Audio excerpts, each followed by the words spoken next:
Imagine getting a $100 fine every time you drive outside your neighborhood, and the only way to travel long distances would be by foot or by bike. You could also ask permission from the city council to travel with a car, but that would mean that they had to track your vehicle everywhere you went. If you think that this is all a dystopian reality, think again, because this could be what the near future holds for us all. The idea behind all of this is for people to live in small districts or neighbourhoods that have all things accessible within a 15-minute walk.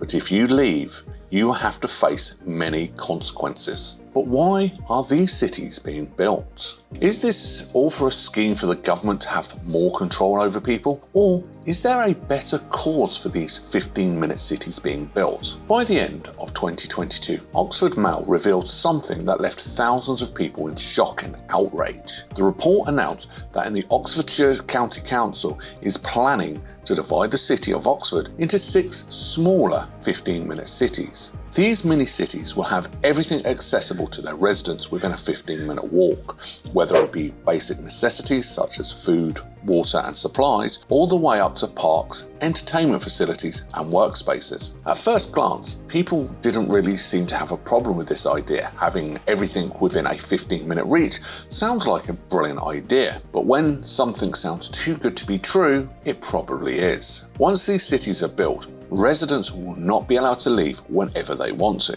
But if this already sounds crazy, wait until you hear the rest. Just a few days after the concept of the 15-minute cities was released to the public, publications didn't hesitate to pinpoint the absurdity behind it. The Times was the first one to inform people that the city of Oxford will be divided into 6 districts, and if residents leave their district too often, they will be fined. The publication went on to claim that the intentions of the city council weren't necessarily evil. The council figured that Oxford suffered a lot of traffic jams, which also led to the pollution of the city. According to them, this pollution contributes massively to global warming. So, in order to solve this problem, they came up with what they thought was a good idea, which is fining residents if they drive outside their district too often.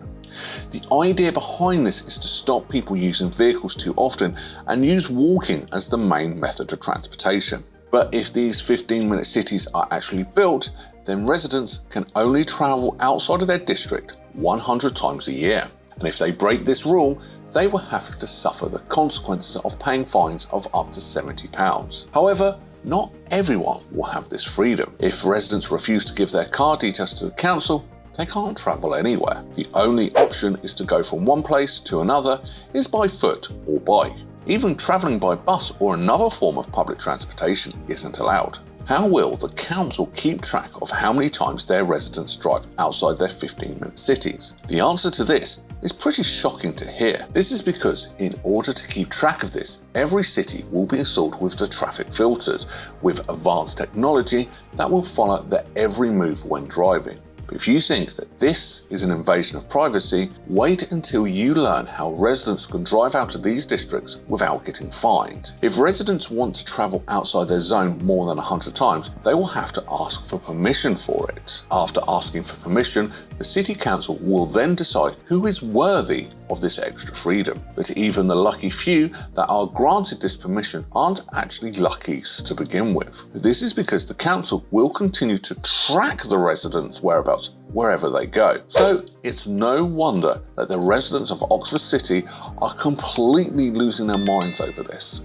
Most of them were hoping that these 15-minute cities were just a wacky idea that would never progress to anything more. But the outrage of citizens began after seeing that the Oxfordshire County Council was determined to start with the project. The council approved the plan to start locking up its residents in one of the 6 districts with the excuse of helping the planet from global warming. Apart from travelling restrictions, the council is also planning to place even more restrictions on its citizens. According to their agenda, they are also planning to build tall electronic gates on the main roads of all of these 6 districts. This will further confine residents to their own neighbourhoods. Just imagine How many families will be horribly impacted by this?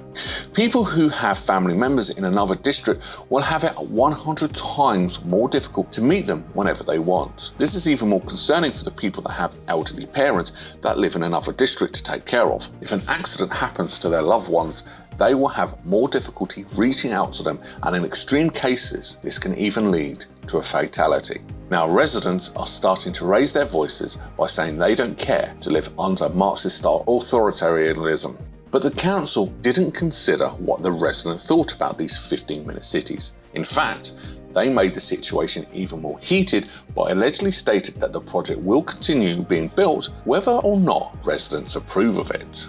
This then led to the councillors of Oxfordshire County Council to become bombarded with many threats and hate all over social media. People are saying that this is just the start of a system where the government will have full control over its people. Upon receiving endless threats, the Oxford Mail claimed that the reason why residents are furious is because of the false information spread about these 15-minute cities. They reported that the purpose of these cities is to help eliminate traffic and fight against global warming. But are all these restrictions really necessary to prevent global warming and the overall pollution of the city?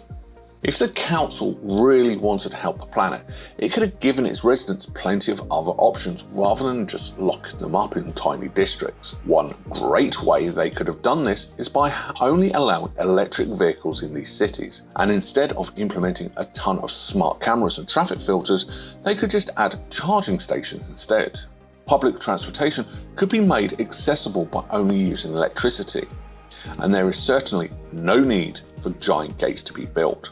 Other than that, the idea of a 15-minute city doesn't sound all that bad. Building them will inevitably lower traffic and lessen pollution, as people will have everything accessible to them on foot. As we've seen in other cities around the world, making an urban area more accessible can have benefits for all residents and visitors, but it also brings challenges. The idea that you can get anywhere in 15 minutes is seductive, but it can lead to problems if not managed carefully. First of all, it takes time for people to get used to living in such small space, and if they don't like it or find it difficult, then there's no incentive for them to stay there, and once they leave, they won't want to come back. These cities also require less oversight than traditional ones do. Cities with fewer people may not have enough people around who can enforce rules or make sure everything is being done properly. And because they're so new and unique, there's no infrastructure in place yet. So when people move into these cities and start building up their own neighbourhoods on top of everyone else's homes without any sort of permission from the city, what the Oxfordshire County Council might be failing to realise is that they are going way too fast with this project. Real change takes time. Their aim in developing such tiny cities and cutting off cars in a snap of a finger can have a negative impact on the global markets, the country's economy, and the well-being of citizens. Taking things at a slower rate will help people get used to the idea and start seeing the positive side of living in such cities. If the Oxfordshire County Council really takes things slowly and compromises with its residents, there might be a ton of benefits that come with building 15-minute cities. But if things continue at this rate, many things can go wrong. People might start a riot or even abandon these cities and settle in other areas where there's more freedom of free movement. But what do you guys think of all this? Are these 15-minute cities the beginning of the end of free movement? Are these 15-minute cities a trap for governments to have better control over the masses? Share your thoughts in the comments down below. Don't forget to subscribe to this channel for more interesting topics.